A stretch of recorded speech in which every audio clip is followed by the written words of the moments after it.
Class 11 chemistry में second law of thermodynamics में हम देखेंगे आज टू फंक्शन ऑफ थर्मोडायनामिक्स या second function of thermodynamics, second function of thermodynamics.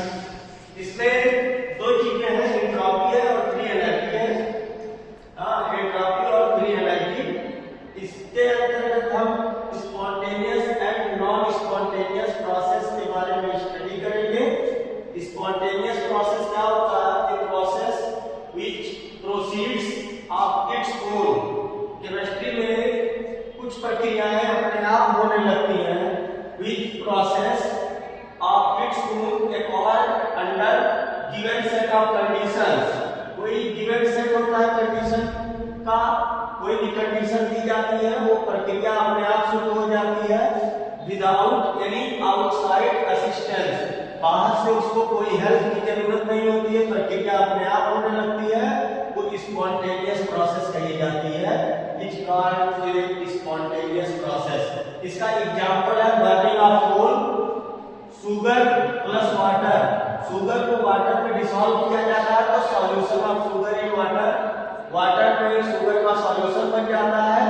इसके लिए वाटर में शुगर का सॉल्यूशन बन जाता है। अब हम आते हैं स्पॉन्टेनियस पे। स्पॉन्टेनियस भी दो तरह का होता है। एक तरह का spontaneous which do not require initiation. एक स्पॉन्टेनियस में हमको शुरुआत करने के लिए कुछ देना नहीं पड़ता है, बाहर से कुछ उसमें आपको एक्टिविटी नहीं करना पड़ता है। दूसरा स्पॉन्टेनियस होता है व्हिच रिक्वायर इनिशिएशन। दूसरे प्रक्रिया में बाहर से आपको शुरुआत देने की जरूरत होती है। अब हम यहाँ आ जाते हैं बर्निंग ऑफ कोल जो है, burning of coal in air. ये स्पॉन्टेनियस प्रोसेस है जिसमें इनिशिएशन की रिक्वायरमेंट होती है, इसमें शुरुआत करने की जरूरत होती है। आपको आग लगाना पड़ेगा तभी लकड़ी या कोयला कुछ जलेगा।